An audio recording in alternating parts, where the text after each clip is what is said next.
So tonight, I'm going to be talking obviously about ethnography. It's a word that gets used a lot. Over the last 20 years or so, it's sort of come into the norm. But being a trained anthropologist, I have a pretty specific take on it. And that's a little bit about what we're going to talk about tonight. But I'll talk about why it's relevant, I think, to design. So I'm going to go ahead and jump on in as we're talking about ethnography and design. So why the hell should you care about me? I did my BAs in linguistics and anthropology, did MAs in art history and sociocultural anthropology, ended up with an MS in human-computer interaction. A whole lot of blah, blah, blah. This is all great, but it really doesn't matter because it's very academic. I think the more important thing is I've been doing this for about 20 years. And I've seen it change over time. When anthropologists came in, quite frankly, we didn't know how to interact with business folks or designers. It was super academic. We had to figure out how to change that. At the same time, we've also seen, I've taught seminars that were 3 hours at a time, only to see people hang the shingle out in front of their office the next day saying they were a trained ethnographer, right? So whether that's good or bad, I don't know, but I will say this. I've been doing it a while, and that's my intent here is to kind of give you my take on ethnography and why it matters for design. So a few things I think that are probably most relevant to my mind. Above all else, ethnography is a way to reveal all of those values, the beliefs, the practices, all of those things that inform who we are and the decisions we make, whether that is conscious or subconscious. Because fundamentally, we're social beings. And then as we go through this, to probably get to that point, this is kind of the crux of it. We like to think of ourselves as individuals. We build for individuals, right? We build for the users. But none of us live in a vacuum. And in fact, most of the actions that we take and the things we think and do are driven by subconscious cultural underpinnings, right? It's not even just psychology. It is, what are those shared practices?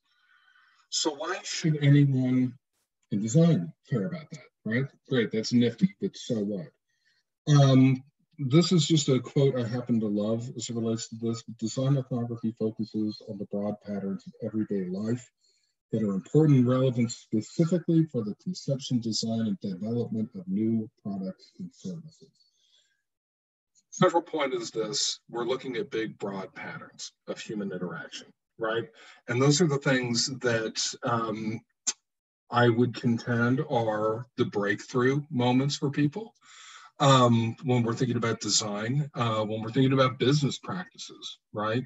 What was the central thing that made the iPod back in the day work? Well, because no one worried about so much the features, what features do people need to build into this based on what I got out of a survey, but somebody was able to step back and say, well, hold on, wait, let's not worry about the technology. Let's think about fundamentally, what's music for?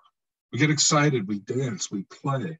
So they stripped it down to a very simple functional form that addressed the underlying need and series of needs that people have, right? The point being with this, ethnography gets at what makes people really tick, right? We like to believe a lot of things about ourselves. We like to think in ideal forms, right? It's not necessarily the relying when we do talk in an interview. It's that we aren't getting at all of those underlying things that really drive behavior. So as an example of this, doing work for Rice Krispies a number of years ago, you can talk about, and moms in particular really liked to talk about nutrition and all of these sorts of things, right?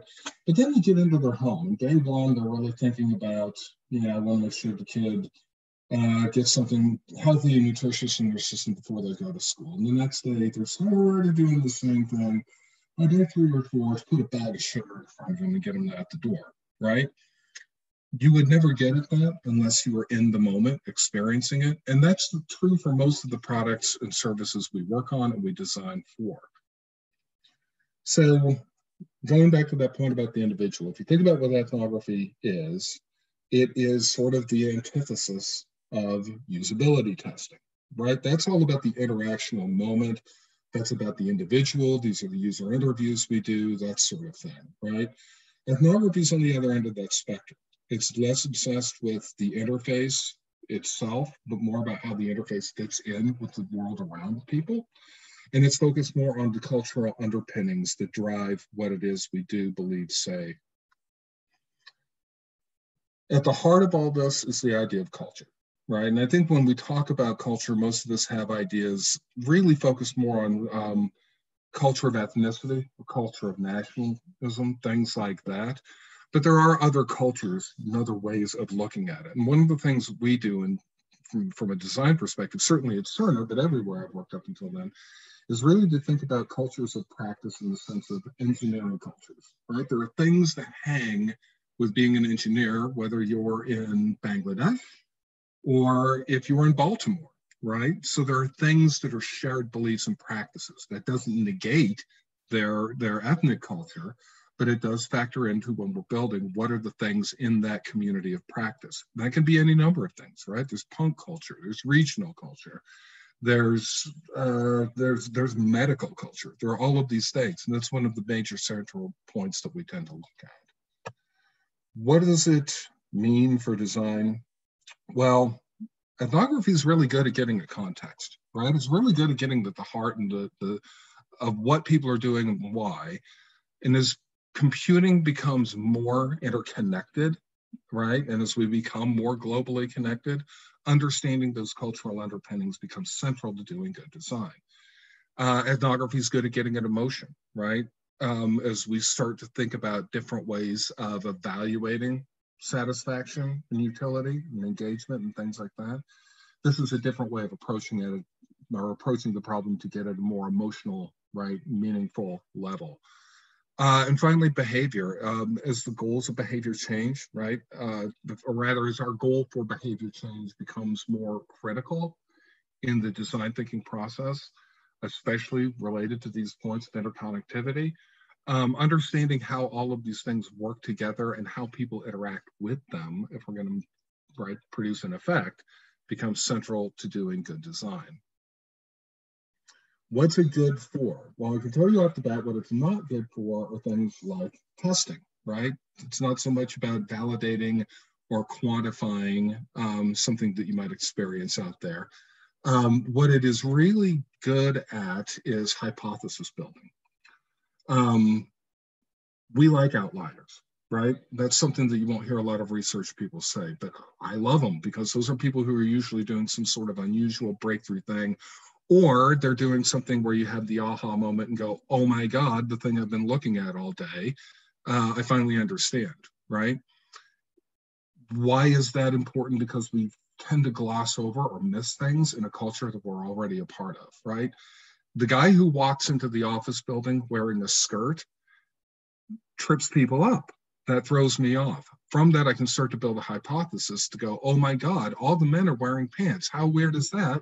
It's Missouri and it's summer, and what a miserable idea. Oh, wow. What can we build from that? Well, we know some things about gender and how people manifest, that we have ideas about what's acceptable clothing in different environments. So it's very good at getting at that, which then leads to innovation. It leads to an understanding of contextualization, and then finding those emerging trends and outliers that we can build on.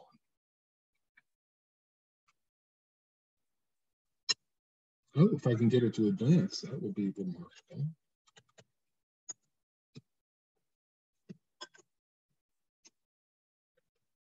My computer, guys, is frozen. So hold on one sec, because we may get really creative here. This is a hallmark of ethnography. Get creative. All right.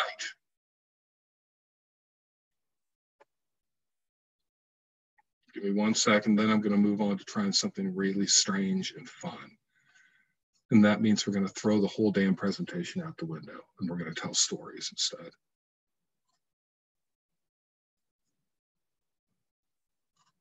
Okay. All right, I got a frozen. Ah, there we go. Well, hell, I was actually kind of excited to just tell you guys a bunch of weird stories. Sorry, that's not going to happen straight away. So, crux of this all comes down to this. What ethnography is good at is solving the right problem, defining it, Because if you align the right problem with the right methods, the right design, ultimately you see increased satisfaction on the part of your user, and you see an increase in revenue. And really that, at the end of the day, is one of the driving things, okay? But what is it? Well, here's the thing. People talk about ethnography as if it's a methodology, and you're going to see that phrase thrown out a lot. It isn't, right? Ethnography comes from two basic words in Greek. Ethnos, groups of people, the tribe, the family, the collective, whatever you want to call it. And on the other side of that, grapho, to draw, to sketch, to write, to carve. So ethnography is not so much a method as it is an approach to doing things. It's a genre, it's a mode of analysis, it's a collection of quantitative tools that we employ in the field. But there are some things that hang with it, right? We might do affinity groups, we might do artifact mapping, we might do resource flow analysis and interviews. But I think the key one here is participant observation. Why is that important? So I'm going to come back up here for just a second, and we see this guy down here spiking tobacco. Now, there are researchers who will freak out at the idea of a researcher participating in the event because that somehow corrupts things. Well, I got news for you. You put somebody in front of a survey, you're already disrupting the normal situation.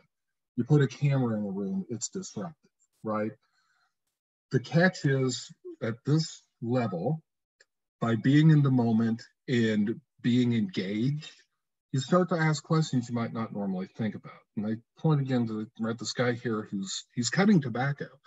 This was part of a study I was on many years ago. We were working with small plot tobacco farmers in Kentucky who did not want to sell their farms off to Tyson. And we worked with them, right? And we're out there in the field and you're hunched over all day. Your back is blistered by the end of the day. My chin was bleeding, just copious amounts of fluid by the end of the day because of the spike, right? You spike the tobacco once you cut it and you jab it into your chin a number of times. And it really came down then to the central question that we needed to ask. Why would anyone in their right mind choose to do this when someone's offering to buy out your land and you're going to be set for life? Well, that opened up two things. First of all, it built rapport, and all of a sudden now we were part of the in-group, and all of the questions that we had been asking in a more formal setting changed, right? That interaction fundamentally changed with those folks. But more importantly, we got into a conversation about the importance around the idea of heritage and sticking it to the man. And there were all of these things that came out of it that we wouldn't have known to ask in any other context, right? So again, there are things like participant observation tools you can employ, and we'll get to those towards the end. But I think the key point here is that this is really about an approach to how we understand what we're seeing, doing, and hearing. Translation of all this from Rick Robinson, started eLab, then turned into Sapient and made millions and millions of dollars and moved off to Boulder, Colorado to do whatever he does. But it's pretty simple. At the heart of it is you go to people, you talk to people, you watch them, you interact with them, and you write things down. And then you come back and you do analysis. And I will say doing ethnographic analysis is about 3 times longer than doing analysis on an interview, much longer than it is on a usability study. But again, this is where you start to get into the really rich, meaningful things that people care about. So it all began going back a long time ago, back to the early 1900s. This is a famous anthropologist who kind of set the gold standard for going off into doing field work, because people ask, well, yeah, it's obviously this is time consuming. How much time does it take? Well, he started to set the standard by doing a year. He went off to the Trobriand Islands and spent the next little over a year doing field work with the group before he left. And he came back multiple times over the course of his career. But the real reason that the man was there for that length of time had nothing to do with methodology. It had to do with the fact that World War I was underway and he got stranded. He couldn't get off the island, right? Did some amazing work, did some fundamental stuff, but it does point to two things. The reality is ethnography is rooted in a little bit of an arbitrary timeline in terms of how we go about the work, but it's also rooted in colonialism, right? So those are things we have to think about because that did shape ultimately how we go about our work. Fast forward to the mid to late 90s, all of a sudden, right, people with backgrounds in psychology and usability and things like that are doing work, especially with the dot-com explosion. And they were getting things wrong, right? Things were being built that just weren't well made. They were reflecting what people were telling them in interviews, right? And they tested, in many cases, extremely well in a laboratory. The interfaces in that sense were well designed. Unfortunately, again, people don't necessarily do what they tell you. So now anthropologists enter the field and we start to go to people and hang out with them. And again, this is that point of why it's important to be in the moment. This is from work way in the past with a woman who was dealing with bipolar. We did a lot of work with folks dealing with bipolar disorder for this project. What she said in interviews reflected a comment that she made at one point as we were actually working through interfaces and working through just her daily life, where she said, you know what, I didn't entirely tell the truth. And here's why. Because I know everybody who's in the medical system and everybody who's trying to get something from me, they want something. I know they're gonna manipulate me. Now, whether that's true or not, that's what she sincerely believed. And so she had developed some really interesting tactics involving keeping things on paper, manipulating her patient portal. There were all of these things that she was doing to protect herself because of how she believed that she was being manipulated by the system. That has pretty interesting impacts ultimately on how we designed our products. Finally, we moved out and we froze again. So let's go ahead and hit it until it works. But I think the point is now we've kind of progressed even further in that regard.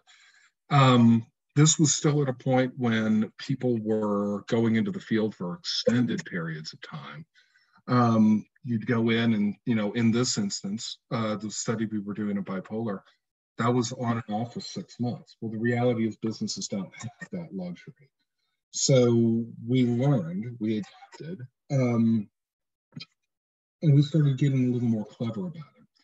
Rather than just being the science nerds who went off and did our field work, we started doing it in teams. You have a researcher, you have a designer. Why would we do that? For one thing, it gave the designer direct experience in what those people were seeing, right? So we didn't have to recount all of the information we had. But more importantly, the designer came in with a different understanding. They came in with a different perspective, right? They simply saw things that we didn't. And this very definitely came home to me early on in my career. One of the designers I worked with was a young French woman, about 5'2", right? Not a native of the US. What we saw and what we were told by our participants when we were in the field together could be radically different. When we started talking with one of our participants, where they simply would not talk to me, right? They would not interact with me. It came down to a very simple thing. I looked a little too much like her ex-husband, and she had had a very bad breakup in that situation. So we were able to adapt by having more than one person in the field at the time. And coming out of that experience, we were able to actually craft design ideas in the moment rather than waiting. We still did analysis. We did the full-blown process, but we were able to start crafting in the field and making some speculations and some ideas that we could then act on in the interviews. Today, we're in things like surgeries, right? I've spent more than one occasion looking at people and watching doctors and nurses and how they interact while they're replacing knees. So you got to have a strong stomach, but that's a whole different issue.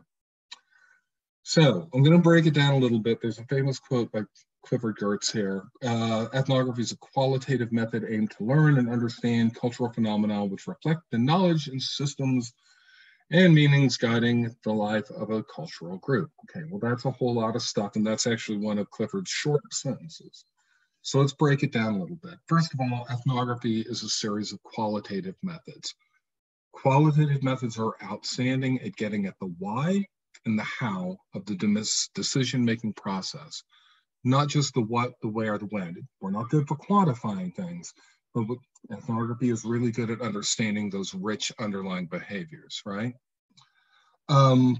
What that means is it involves an in-depth understanding of why people do what they do. It means categorizing data into patterns that reflect the things that we're seeing in the moment, and then coding that and coming back to it later to make sense of it. It also uses smaller samples, right? They're much more focused. Now, that doesn't mean you always have a small sample, but we're not talking about these large, statistically relevant, random samples of like 1,000. And this is what I tell people of why that's okay. Doing work for Miller Bruin a number of years ago in the Latino community in Texas.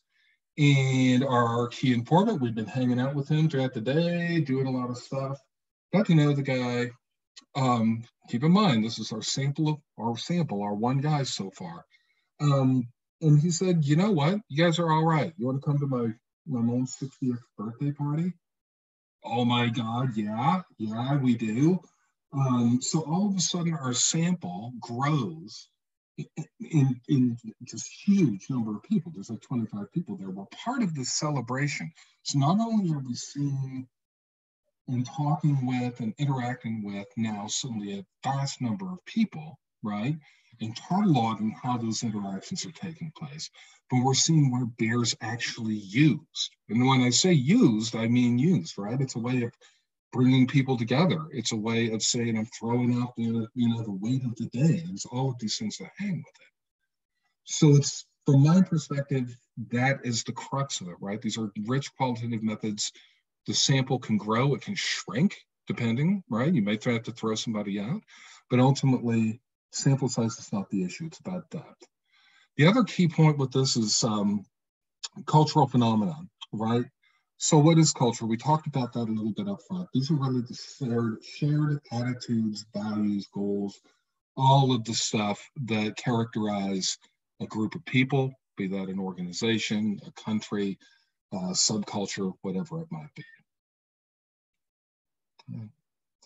Oh, and we're frozen again, but that's all right. So I'm going to talk to you a little bit as we move into that. So when it does move forward, I'm going to show you a slide. And I want you to take stock of it, because one of the key things that I think is central to ethnography, certainly central to anthropology, is there's a catchphrase I used to use, and I think it holds true in a lot of ways. Anthropology makes the exotic relevant, it makes the exotic normal, and it makes the normal exotic, right?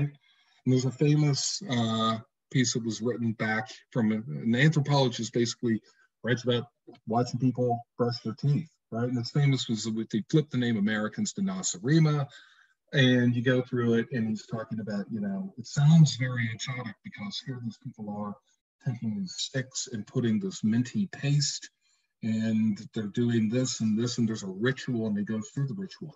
But there's a lot of truth in that, right? And I think that's one of the chief objectives when we're talking about doing ethnography in a design setting. It's not so much about making it exotic, but it's dissecting what are the behaviors and the rituals, and why are people doing what it is that they're doing, right? I made a comment earlier about pants. There are lots of things like that we wouldn't even think about, right? That we see all the time in our society. We don't think it's odd to, we don't think it's odd to eat potato salad. And there are other parts of the world where that would, we make it would just seem strange as hell. The world looks at Americans and goes, why do you people work nonstop, right? Why don't you have to give yourself a break?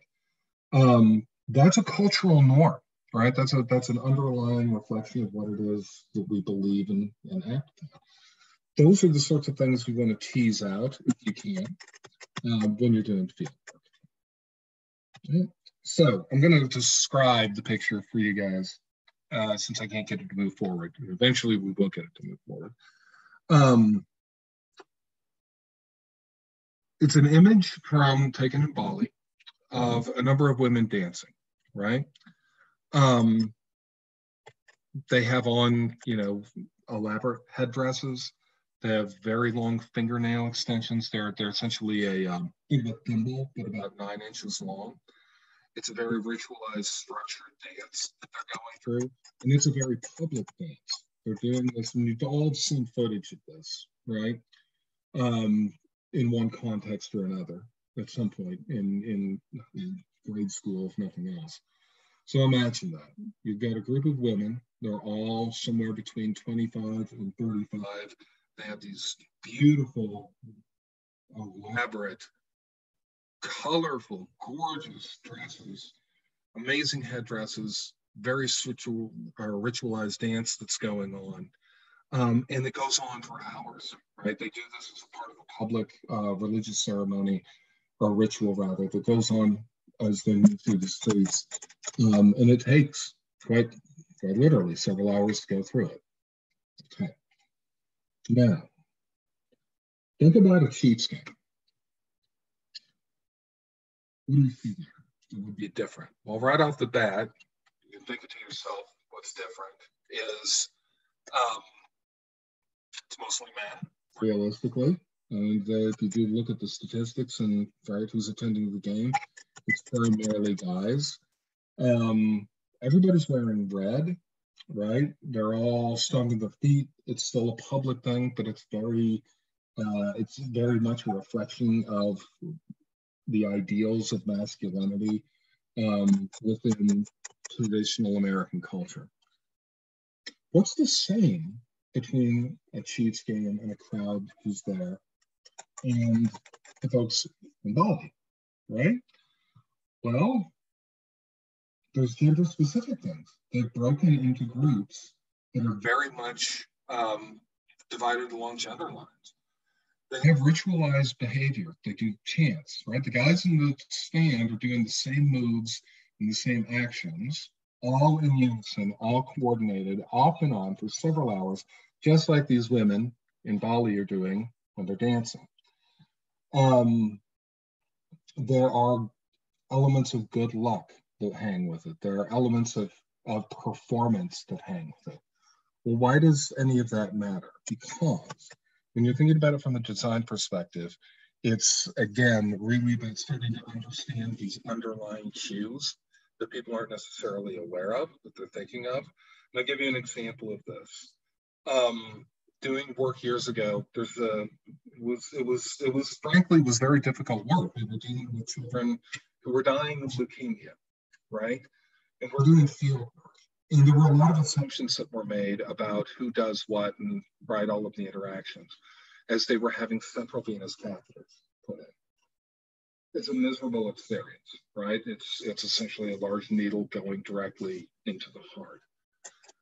There were a lot of assumptions that were being made going into this around how those interactions took place. And some of the things you started to see pretty quickly, you would, again, never think to ask about, were who's actually entering information into the interface. Well, it's the nurse. Part of that is time. The doctor simply doesn't have time. But part of that's driven by the fact that the doctors typically need to, for emotional stability, disassociate themselves from the situation. The nurses are the ones who are actually the most engaged. Add to that then, who's doing what? Think about roles, right? Think about the actions that are taking place. Well, the parents, they're there to comfort the kid, right? Well, it's amazing how quickly that flips. And the child, this 12, 13-year-old kid, and as they have a limited lifespan, suddenly becomes the one comforting the parents. Those roles reverse, right? So you start to see shifts in behavior and role. On top of that, a lot of the information that does get recorded by the nurses is very intentionally very public. We've all been in a hospital to see the big, right, whiteboard, and they've got stuff up on there. That's even more common when you get into a children's oncology ward, because it's a way of letting the other nurses know. And there are little codes, right? There are things, symbols, they aren't necessarily aware of them, that they'll put on what they're writing on the screen. to say the kid's having a bad day, the kid's having a good day, the parents are having a bad day. This is all stuff that's central to maintaining a sense of continuity in their lives that cannot necessarily manifest, or at the time couldn't manifest, on the interface that they were working with. Looking at it from that perspective, we suddenly were able to see things and think of things that we hadn't before, right? All right, so I'm still frozen, but that's okay. I'm going to go ahead and talk through the next couple of points here. The key thing here is system of meaning, and that's the other part I think that's relevant. So and I'm going to open this up so I can see you guys a little bit. If I ask you to, if I'm an alien, right? I've never been to the Earth before, and I ask you to draw a tree for me, what would you give me? Or show me a picture of a tree. Well, chances are you would give me a brown stalk, give me some sort of brown thing with a bunch of green leafy stuff on top of it. So interestingly, they did this study, and about 98% of Americans, when they see a photograph of a tree on a hill, understand that's a tree. And you ask them, hey, is that a tree? Yeah, they say, right? Oh, it's moving forward. So I'm going to go back one second. Hey, here was the cool Bali ladies. Here was the cool football people. This is the part I think that's probably why, in some ways, it's relevant. Again, what you see, it's sterile. It's a typical uniform environment. But one of the things you start to learn in a medical setting is that nurses all have special shoes. It's the one way they can maintain a sense of power and control, no matter how bad things get. Those shoes, weird as that sounds, become a focal point for their entire freaking day. Okay? So, what I was saying about the tree, right? You see that. We all say it's a tree. You ask that same question in Finland, and you only get about a 75% response of yes, it's a tree. The rest say no, it's a representation of a tree. Okay, that's splitting hairs, we think, right? That statement, though, actually has a lot to do with the fact that in Finland, and you start to ask these questions once they say, no, that's not a tree, of how they talk about and teach things like symbolism, semiotics, liberal arts in their high schools and whatnot. So they immediately think of it slightly differently. Similarly here, well, it's a tree, yeah, definitely, but it's a little bit weirder now, right? Because the tree on the left is an evergreen, and that's a tree, but it's not quite tree-ish enough. Now you look on the right, is that a tree or is it something new? We've completely transformed it. We call it a Christmas tree. Is it genuinely a tree? I don't know, right? I think that's up for debate. Is that a tree? For most of us, no, but for a fairly reasonably large population in the world, that is the tree. That is right. That is the thing. That's how we understand it.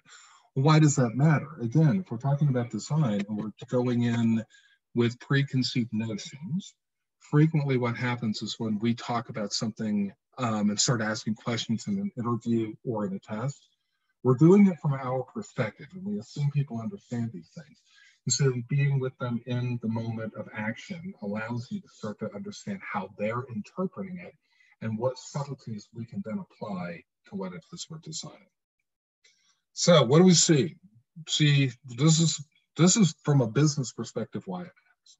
See an ad. We see an ad for beer, right? This is guys put this ad out in the Netherlands 10 years ago. It was great. What do you see now? Oh, shit, this isn't good. They ran this in India and it went over like a bomb. That mattered because it was money, right? They had to do a bunch of apologizing. The brand really took a hit because of it. I don't want the screen to get stuck there, so I'm moving forward. Now imagine applying that to design, right? You interpret something incorrectly, you build something incorrectly because you completely misunderstood the underlying problem. And now you spent millions of dollars on something that's maybe very usable, may not be useful, or it may not fit into what the world is, right? Thinking specifically about medical settings, schizophrenia. Did a lot of work with schizoaffective disorder in my day. You talk to a doctor, talk to a psychiatrist, and they tell you, well, these are the things I do, and right, and this is how I use the interface, and this is right, all of this, and they go through this. You end up building something that's very complex and tests well, only to find out when you start talking with them in real life, they say things like this: I have 10 minutes a month to assess this person and make a decision about adjusting their medications. I work from the assumption my patient is lying. That has an impact on what information they actually use and need. Then you start talking to the patients, right?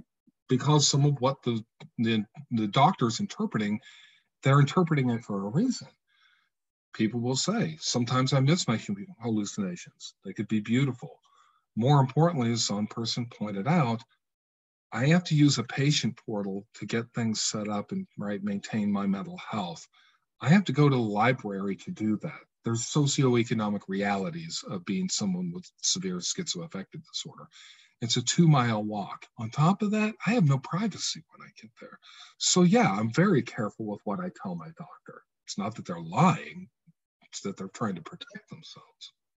And then you start to look at all the other people who factor into this conversation. Cops, right? Most people end up in the mental health system who have schizoaffective disorder or schizophrenia because they're arrested. They're locked up, and then once they are put on enough anti-psych meds, they're released right into the hospital. They rely heavily on fellow patients to gather information and to get ideas of how to go about manipulating, for lack of a better word, the situation with their doctors. They turn to clergy, they turn to family, they turn to friends. The point is that this, quote, user doesn't exist. This user is a person in the context of a group of people, all of whom are influencing each other as they go about trying to use this portal. So ultimately, ethnography, right?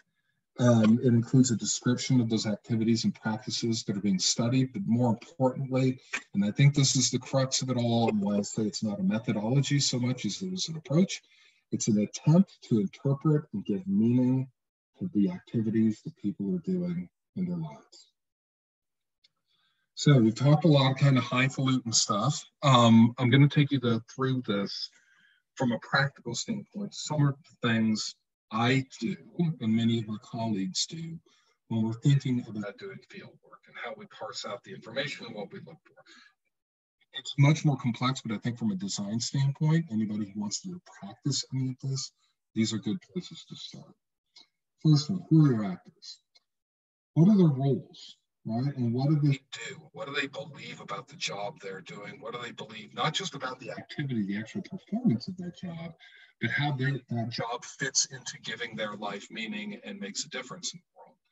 What shapes those beliefs, the practices, the internal interactions that they have? What shapes their external interactions, right? There's elements of hierarchy, there's elements of age, there's all of these pieces and components that people are interacting with and thinking through subconsciously, right, as they go about their day. What do they believe about their jobs, and what do they believe about the world at large? Going back to the medical setting, right, it's important that nurses feel like they are the front line. They're the buffer between the doctor who's there to diagnose and the person who's hurt and upset. Nurses have a damn hard job, right? And they're aware of that. So those are some of the things that you want to pay attention to and talk with them about and ask them that. So you can start when you're thinking about, let's say, designing an interface, understand that they're spread incredibly thin. Their job is not so much to diagnose, but to triage and to keep things moving, right? They have a very different way of interacting. Artifacts. What are the tools that people are using? Not just the thing in front of them, right? Not just the thing they're designing for, but what are the other tools that interact with that? How are they using them, right? A hammer is great for hammering a nail. You can also use it to pop a bottle of beer. So how are they using the tool and modifying it to fit their needs?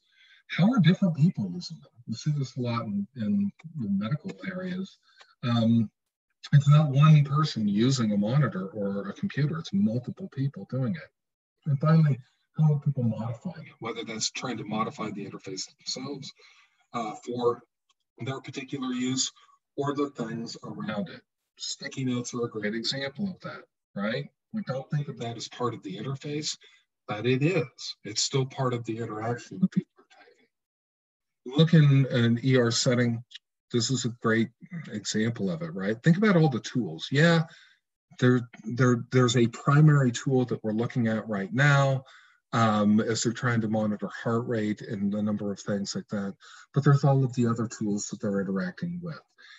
These things get in the way of being able to read what's on that screen, right? There's noise, there's smells, there's all sorts of things going on. So you have to take that into account with what are the tools and how do people modify them in order to make them do what they need to do in the context of their setting. Look for activities. So we talked about the actors, we talked about the things that are around them, but what activities are going on when they use the product or the service, right? Go back to beer, right? And talking about the folks having the birthday party.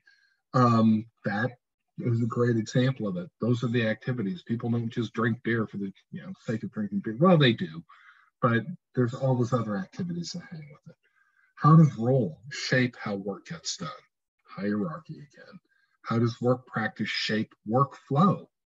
What are the possible touch points then within that we can actually affect when we're thinking about design? Again, going back to nurses, they write a lot up, and on the surface, this just looks like a bunch of notes. Well, there's a little more to it than that. They could do this on an interface, and increasingly they are. But the color of the pen tells you who the nurse was, not just the name. The style of writing tells you a little bit about what that person, how this particular nurse, how they wrote on the board looks radically different than how they wrote on a piece of paper. They're trying to convey a sense of happiness in an otherwise negative situation, right? And all of the information they're getting up there is just the information that is, oh my God, I need this now kind of information. Not the entire electronic medical record, just what's needed in the moment. Look at the atmosphere. What do I mean by that? When we're looking at the context of the environment, what are the sights? What are the sounds? What are the smells? What are the actions? All of the activity that's going on physically in that environment has an impact on how we do things. I did work very early on helping design an interface for soldiers in combat. This is way back in the day when laptops all weighed 700 pounds and they were horrible. Where did we study those guys? Well, we studied while they were using the thing as on the practice range.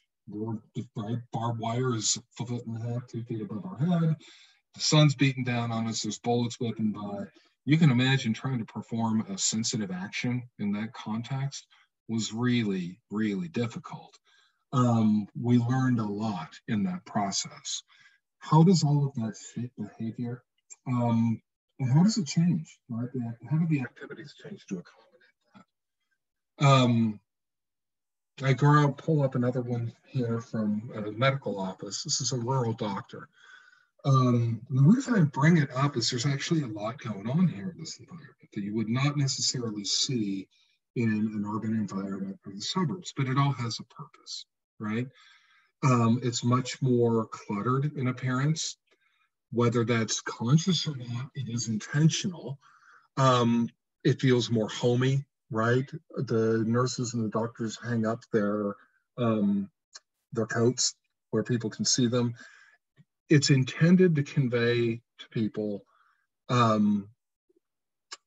that there's a degree of warmth, especially in an area they understand you, right? And you can, on the one hand, it's all about just understanding the people in your neighborhood and in your region. But there's also some things that have transpired in rural America over the last 20 years, right? Decline in income, decline in population, a great deal of distrust for large organizations and corporations. So they're also signaling to these people, hey, we get you, right? Not just that you like to go to the, to the local coffee shop and have coffee with your buddies before you hit the field in this instance. But you can trust us. When trying to design the interface for the couple of tools that were used in this environment, we had to take that into account. We had to increase the size. We had to change language because guess what? The patient is looking at that record as well. And they're not maybe understanding the medical jargon that's on there, but they sure understand that it's important. And if it's complicated and complex and right tight, small lettering, that's bad. That signals distrust, right? Big things equal warmth, signal trust. Small things signal distrust. That's a pretty common cultural understanding in most people of the U.S. So what does all that come down to? And again, apologies for things freezing up on me, guys. We'll open it up to questions and then hopefully nothing will freeze again. What we're saying is this, and no one expects you to go off and be an ethnographer. No one is saying that it should be applied every single time. What we are saying is that taking that approach, a broader holistic understanding, allows you to A, get at the bigger problem that people don't necessarily know how to voice, and B, it allows you to start thinking about innovation, right? You can start to think about what ifs in a more grounded, meaningful way than just coming up with ideas, building them, testing them, going out the door. That means getting to know things and people in their natural setting, right? It's a commitment to the study of those activities and the people in their everyday lives. What's really going on in the context in which your thing that you're building is being used. It takes into account the member's point of view. Now, this, there's a balance here. In anthropology, we talk about the emic view and the etic view. Point being, one is their understanding of the world and us having to build around that. At the same time, you got to balance that with the researchers' understanding of the world and the scientific understanding of the world. Just because you believe that, the train coming down the tracks, it ain't real, that doesn't mean you're not going to get flattened when it hits you. That doesn't mean your view isn't valid, and we need to account for that. But it does mean we have to think about the problem in a very different way than just telling you don't stand on the tracks. And finally, it's really about a holistic description. Behaviors can only be understood in what people are doing, right? The actions they're taking can only be understood in concert with their values, their practices, and their beliefs. All of these things that ultimately influence them. And again, it may not seem like that stuff factors in a lot of what you build. And sometimes that's true, right? Sometimes, a cigar is just a cigar. But as one final note, I can say, I helped develop cars.com. And one of the things that they got from interviews and from testing was most middle-aged parents do a lot of research. They spend a lot of time going through websites and learning about these cars. They invest a lot of time. That can all be destroyed in a matter of seconds when a teenager walks by and says, well, that's stupid. We'll never get in that, right? That sounds silly, but understanding that dynamic and what's really going on there, that we believe we're supposed to research, but we don't really know what we're looking at when we're running a car. We need to spend hours calculating things and figuring it out. Can all be blown away by the very simple reality that, hey, you know what? I want a car that, even if I'm hauling kids around, still makes me feel somewhat cool. That's a very different way of approaching design for their website, right? So if anything else, I think that's hopefully, guys, this is of value to you, but I think that's the key thing I want people to understand. Natural setting, understanding the point of view, and ultimately taking a holistic approach to understanding your user, because if you do that, you design the right thing, people will buy your stuff, you make a lot of money, and everybody in the world will love you. Now that might be a bit of a stretch, but we're going to go with it anyway. Okay. And with that, I will hand it over to you guys. If you want to, tear me apart, go ahead. If you want to ask questions, please by all means do, and I will try to figure out how to get my screen to stop sharing in a moment. So what questions can I answer for you guys about anything we talked about tonight?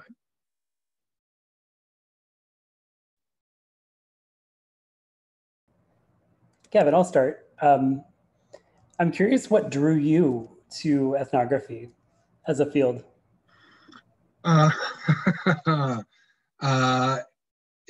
Weirdness. I started actually, what honestly drew me into it primarily was I was bartending and a grad student at a bar of, let's say, where the odd folks, the punk rock kids hung out.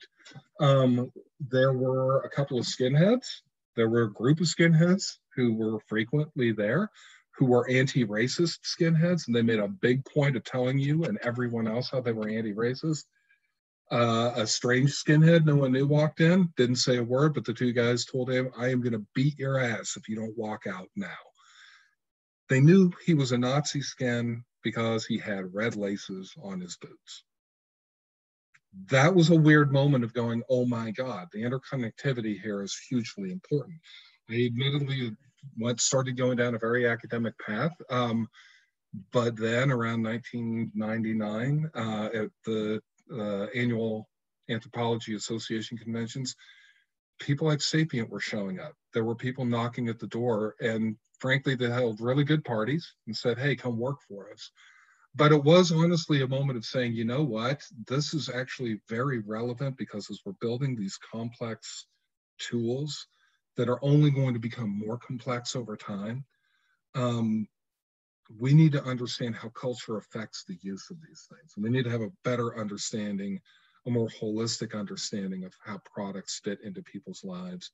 And certainly from a design perspective, understanding how these pieces come together. As weird as it sounds, it started with a couple of skinheads threatening another skinhead, and me having a realization to say, yeah, we can understand the complexity of the world and figure out ways to actually put that to use. Let's see, anybody else have any questions? Oh no, it sounds like the audio was inconsistent about this. Sorry about that.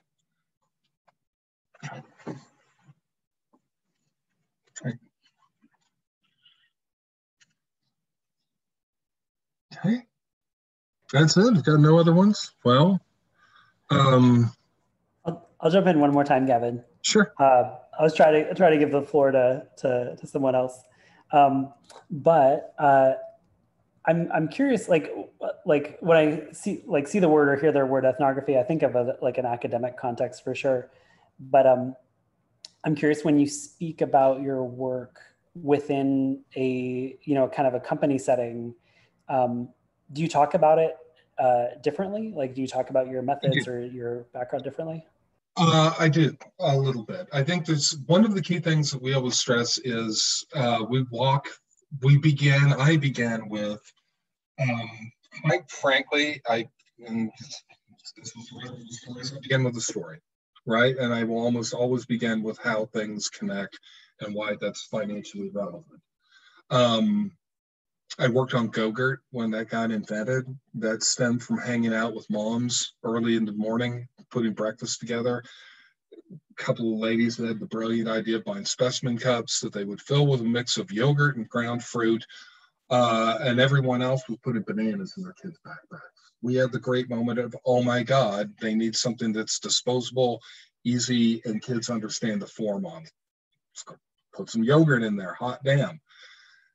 That turned into a $56 million product in the first year. Invented a category, right? Yogurt in a tube is everywhere now. It wasn't back in the day. So yeah, I will say we usually begin with some elements like that. But I think, the more important thing is from that, we can start to say, okay, This is why it matters what we're building in terms of design, right? That we may build, and we have built, everyone has done this, incredibly usable products, right? They're incredibly usable. The slap chop was an incredibly usable product. It was dumb as hell. It didn't fit into people's lives. That's a simple product. You get into complex products. The opportunity for things to go completely haywire because you didn't understand that some different behavior was driving an action or an interaction can cost you millions of bucks, right? I worked on a product a long time ago in the UK that was essentially was an injection device, and it's a horrible injection these guys had to go through. It's a needle that's about that long. It's very big gauge, and once a week you have to stick it into your stomach, press about 10 cc's of the stuff in. You can imagine people are shaking like days before. They're fearful of it. So designing purely around being able to, well, having a good form factor, things like that, yeah, that's important. But the bigger question was, what can we do to lessen the fear? What can we do to reduce that, right?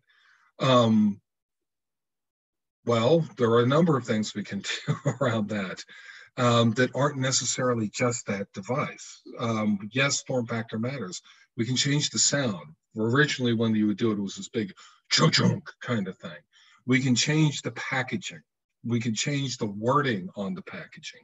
We changed the website, right, to provide resources to people to help them cope with the anxiety and knowing that they were going to have to do this for the rest of their lives, so probably another 40 years, right?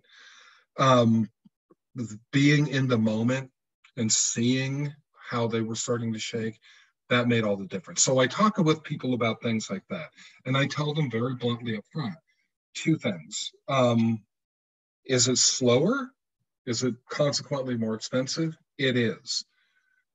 It's also the difference between, a multi-million-dollar blender and getting it right. It's the difference between continuing to try to put yogurt in, like the milk carton you would drink out of in junior high or whatever, and a $56 million win, right? That's the distinction that matters there. I also tell people, keep in mind, it goes back to that point about Malinowski, that was dumb luck or bad luck that he was there for a little over a year. We don't have to do that. There are ways to get at this that make it much quicker, right? You can do targeted ethnography. Working in teams and dispersing, if you're going into a field setting, dispersing several people in different areas throughout the country makes a difference. You can, in fact, reduce the time pretty dramatically. Plus, since you and I always build in debriefing immediately at the end of it, and we do working sessions, that reduces the time on analysis, right? So there are things that can be done to speed it up. And I also would argue, to that point, that it can be a very academic pursuit.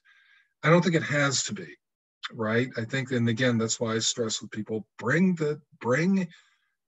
a researcher and a designer should be working hand in hand in that field setting. I'm a little more resistant to the business guys going into the field with this, mainly because they have different problems that they have to solve, and so they jump to conclusions too quickly. But, are you going to strike out and not get anything insanely innovative?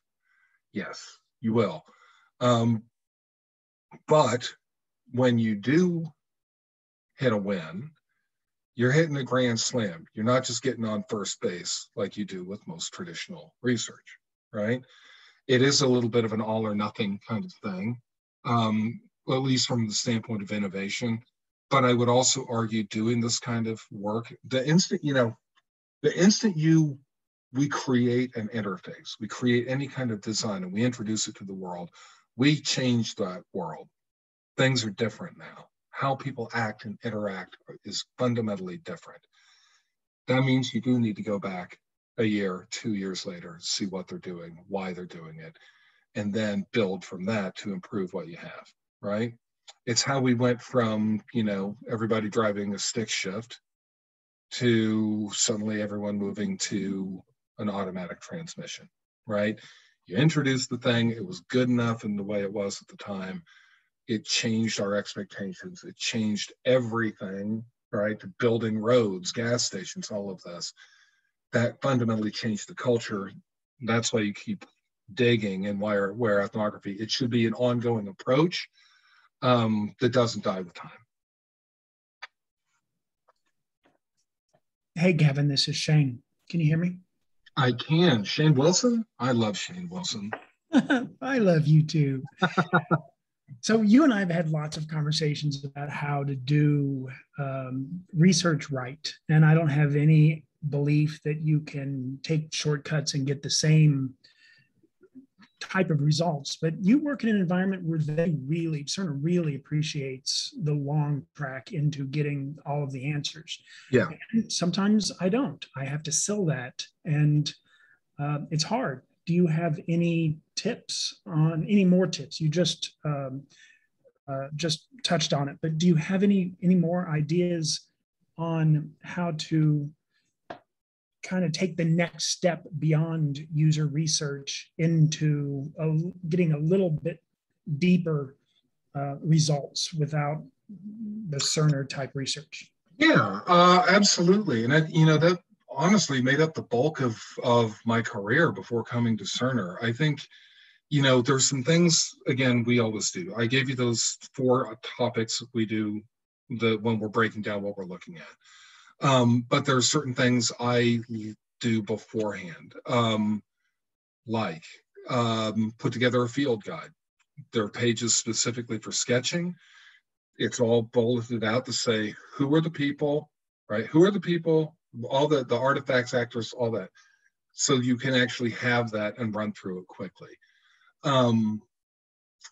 There is something to be said for ethnography, I still build, it's a field guide. It's not a script like you would do with usability, but beforehand, putting down everything you want to know and every possible bias, every possible idea you can have.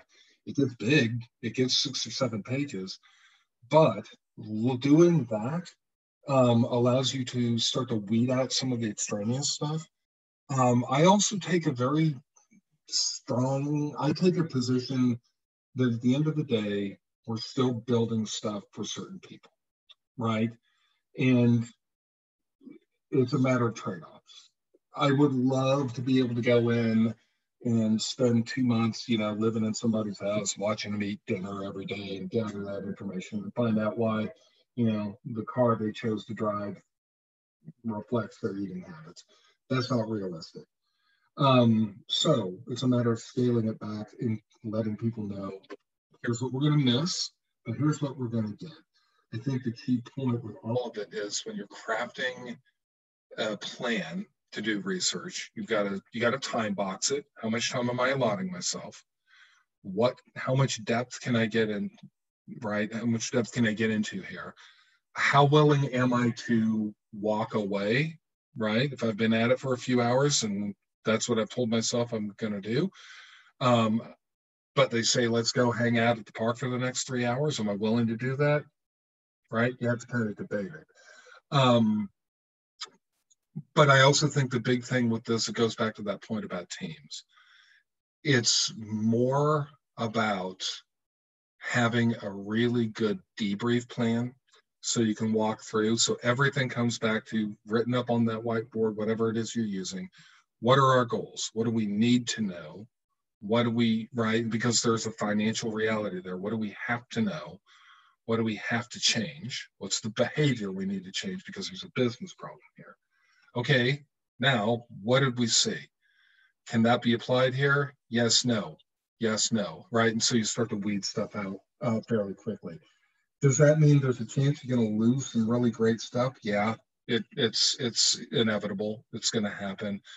But that's just the practical reality. When someone says, you know, you've got 3 weeks to figure it out, you've got 3 weeks to figure it out, man. And I would rather give them something that is a pretty good idea of what's going on and then convince them later to do more in-depth work than give them nothing at all. I mean, I literally drive in things I've driven through small towns to say, okay, all the buildings are closed, but there's a Walmart. Okay, there's something in that. I can learn that. The poverty is an issue, and that's going to affect this, and affect this, and affect this. Is it a great way to do research? No.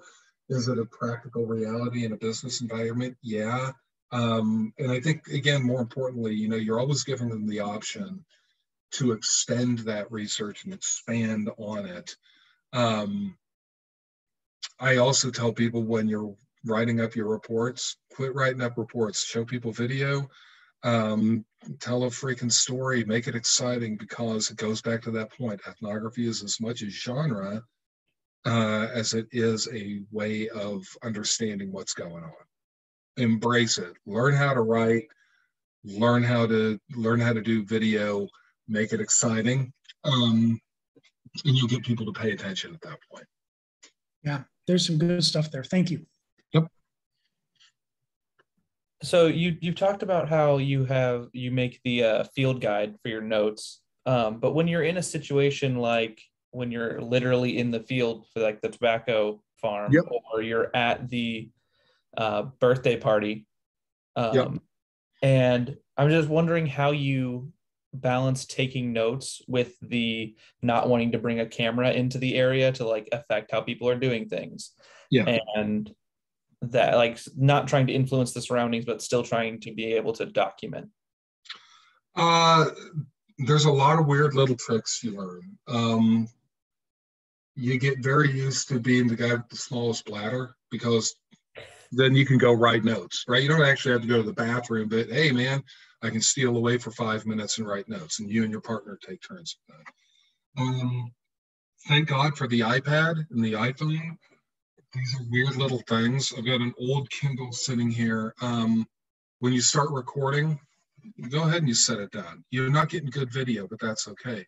But then you start to learn to do things like this, because this particular move, sitting like this and kind of doing that, you're still capturing the video, but primates touching their head, whether it's a chimp or a human being, signals thought and interest, right? So we're actually playing off of zoology at that point.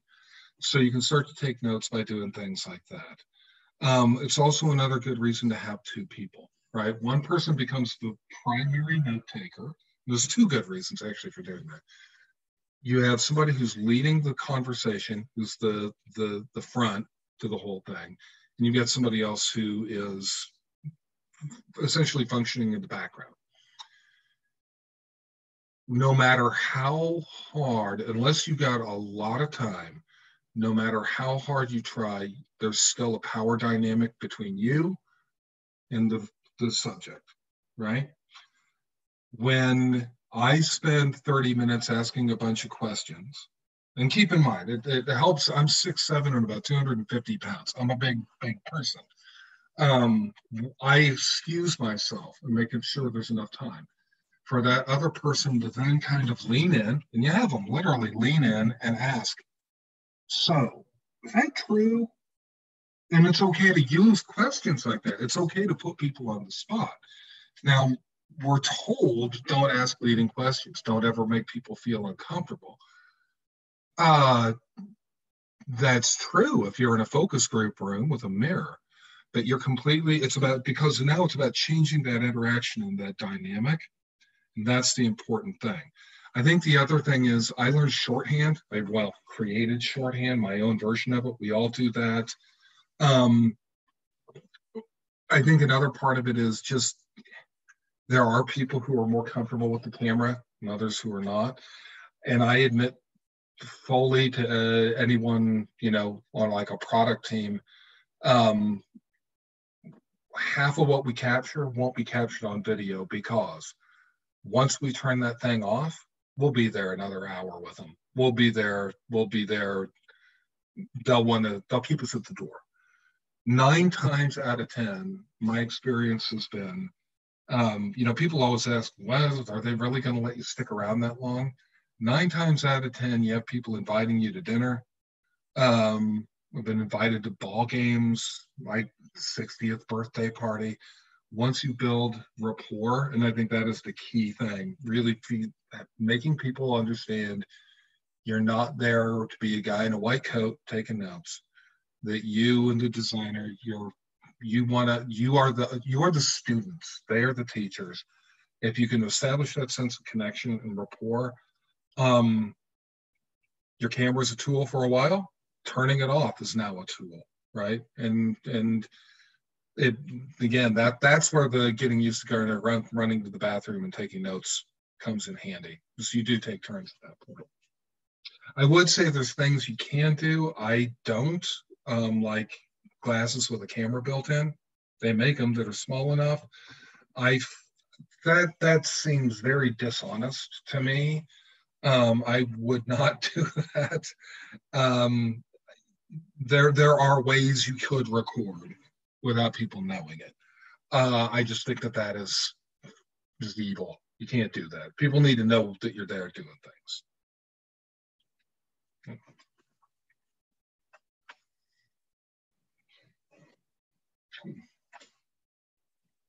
Oh, I think we may have a question in there. Oh, no, just people got to run. Yes. The poems model. It's a really good people, objects, environment, messages, and services. It's a really, really solid way to get that into your mind and remember it. Cool. Well, if we got no other questions, y'all probably have better things to do on a Thursday night than listen to me. So hopefully, guys, this was helpful and useful. Hopefully you get something out of it that you can start to apply. Again, I would say, don't worry about being an ethnographer. Just think about that idea of more about the holistic approach and understanding what people are doing in context. And that is 90%. That's 90% of ethnography. The degrees and experience and stuff I've done, forget all that. It's really about just learning to get comfortable being in the moment, and asking questions that aren't always point blank, right? You don't need to always get to the conclusion by jumping in and asking people to tell you the answer. They'll tell you the answer. It just might be a little circuitous. All right. Well, thank you all. I appreciate it. The recording, as Lisa had said, will be available in the coming weeks. If you want to look at it, want to share it, anything like that. And coming up next, Tyler, great guy, really brilliant guy. We'll be doing a lunch session in September. Really looking forward to that. It'll be great. Thank you so much, Gavin. This was such a great talk. Thanks, guys. Appreciate it. Hope everybody has